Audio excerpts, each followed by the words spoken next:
Whilst they're not usually as dramatic as heel turns, face turns are still an important part of wrestling's DNA. WWE's main roster has Batista chucking Triple H through a table, Hulk Hogan turning on the New World Order at WrestleMania 18, and Sami Zayn thwacking Roman Reigns in the back with a chair, as well as many other iconic babyface turns. But what about WWE's developmental system?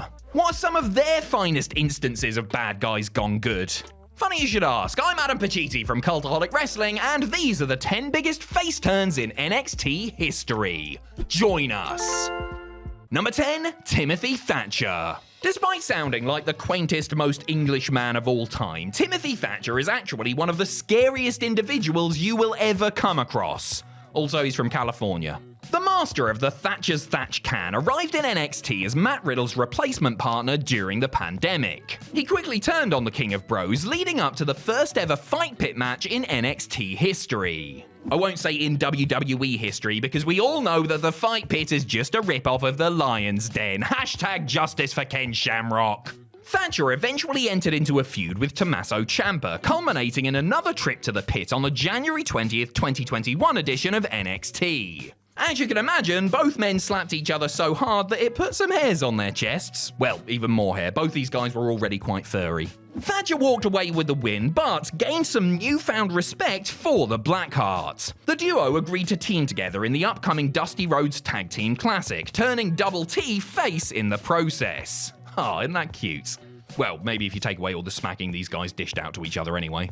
Number 9, Tony Dillinger. If there's one thing that wrestling fans bloody love, it's shouting out numbers. Just ask anyone who's been to a Royal Rumble, or those people who ruined that Iron Man match at Extreme Rules a few years ago. You guys are the worst, by the way. So, when a wrestler came along with a gimmick that was all about yelling out the number 10, he was bound to get over.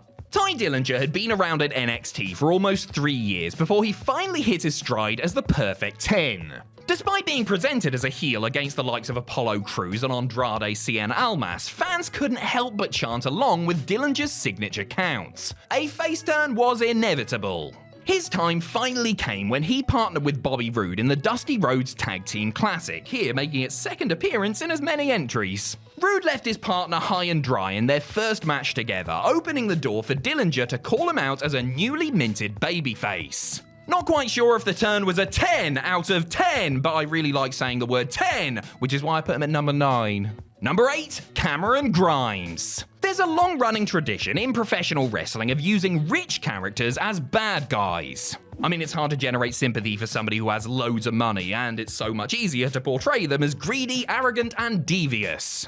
One notable exception to this rule is Cameron Grimes, who returned to NXT with a brand new gimmick in early 2021. He was now being presented as a multi-millionaire GameStop investor, making him the most up-to-date persona in the history of WWE. After a few months of fitting the typical rich guy mold, Grimes broke tradition when he started a feud with LA Knight. This storyline revolved around the ultimate wealthy dickhead in wrestling history, Ted DiBiase. Grimes and Ted met on NXT, but were soon interrupted by LA Knight. The future Max Dupree attacked Grimes, turning the investment guru babyface in the process. He solidified his turn 3 weeks later when he saved the $1 Million Man from a Knight beatdown. Even though everything about his gimmick screamed heel, Grimes was ultimately too likable to stay a bad guy for very long. Number 7, Bobby Fish. The entire Undisputed Era slowly started a face turn during Adam Cole's 2020 rivalry with Pat McAfee. The gang of former Ring of Honor lads took on McAfee and his pals in a War Games match at the titular TakeOver, walking out of the double cage with the win. Unfortunately for Bobby Fish, he tore his triceps during the bout and was put on the shelf. Whilst old Fishy was getting some rest, Cole had a bit of a temper tantrum and laid out his stablemates. This then led to Cole and O'Reilly's series of matches, all whilst Fish was sat at home working on his knitting. Finally, when he was healed, Fish returned to NXT to solidify himself as a babyface by rescuing his former Red Dragon partner from Pete Dunne and Oney Lorcan. This was the first time NXT fans had seen him in 5 months, and everyone was thrilled to see him back. Or that might have just been the Thunderdome. So, how did the rest of Fish's year go? Well, he lost to Dunne the next week and then did absolutely nothing of note before getting released in August. Sorry, Bobby, but where's the lie? Number 6. Dakota Kai. When Dakota Kai attacked her partner Raquel Gonzalez because of her jealousy of the NXT Women's Champion, she somehow managed to turn heel whilst already being heel. Kai had made a bit of a habit of turning on partners ever since she took out Tegan Nox at War Games 2019. That was how Gonzalez was first introduced, as Kai's second in her ensuing feud with Nox. The strongest back of all time got her revenge on the Kiwi star when she beat Kai at TakeOver 36. Then at Halloween Havoc, Kai returned under a mask to cost Gonzalez the belt against Mandy Rose. The two would be kept apart until the build-up to Stand and Deliver 2022. Kai had already been showing babyface tendencies when she attacked Toxic Attraction in the ring, which was unwise considering there were 3 of them and only 1 of her. If only a gigantic Hispanic woman was around to save her, eh? Gonzalez made the run-in and helped her former friend fight off Mandy Rose & Co. After nearly a year of animosity, Kai and Gonzalez hugged it out to transform the pink-haired performer back into a babyface. Good times all round. Number 5. Charlotte. Before she became the most unlikable person in WWE history, Charlotte Flair was actually over as a babyface down in NXT. Without her father's first name, Charlotte debuted for the brand in summer of 2013 and quickly formed a tag team with Bayley. She established herself as a heel a few months later, joining the beautiful fierce female group alongside Sasha Banks and Summer Rae. When was she a horsewoman? Charlotte would remain a baddie for the better part of a year. She became the NXT Women's Champion at the first ever TakeOver show in May 2014, before kicking Banks and Rae to the curb in the summer. Fast forward to TakeOver Fatal 4-Way, and Charlotte saved Bayley from a Banks attack. She confirmed her status as a babyface a few weeks later, embracing the hugger after their match on NXT. Charlotte's gradual return to the good side was a well-told story stretched out over almost an entire year. It might not have had the most spectacular conclusion, but sometimes subtlety is the way to go. Also, this was a damn sight better than any of her main roster face turns. Number 4. Sanity. It's hard to pinpoint the exact moment that Eric Young's gang of balaclava enthusiasts turned babyface. Did Sanity go good when they beat the Authors of Pain at TakeOver Brooklyn 3? Did the turn happen when they were attacked by Kyle O'Reilly and Bobby Fish shortly thereafter? Did this faction even exist at all, or did we all just dream that they did? It could happen.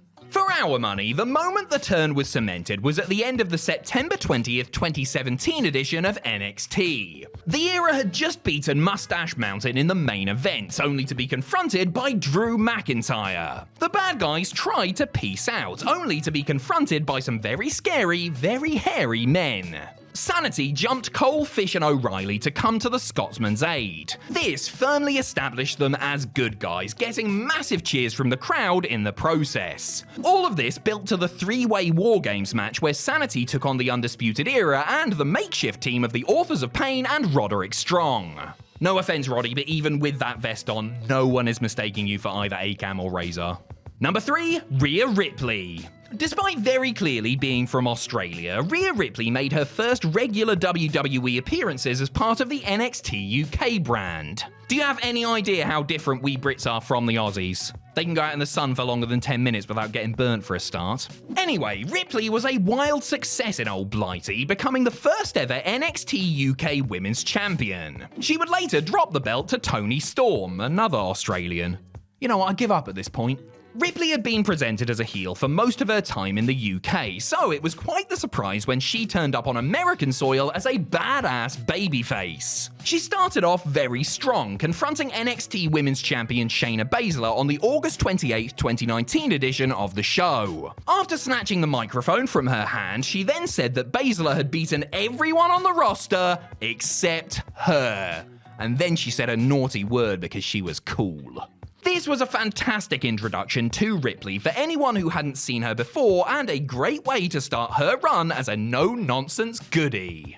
Number 2, Tomaso Ciampa. For those of you who don't know the story of Ciampa and Johnny Gargano, first of all, where have you been? Second of all, basically, they used to be best friends until it turned out that Ciampa was the most evil man to have ever lived. After years of beating the hell out of each other, reuniting, then beating the hell out of each other some more, Gargano and Ciampa were set to face off for the NXT title in the Big Apple, and then Ciampa got hurt. The match was quickly shifted to Gargano versus Adam Cole for the vacant belt, which Gargano won after one hell of a match. At the end of the night, as he was celebrating, Ciampa snuck up behind Johnny and hugged him.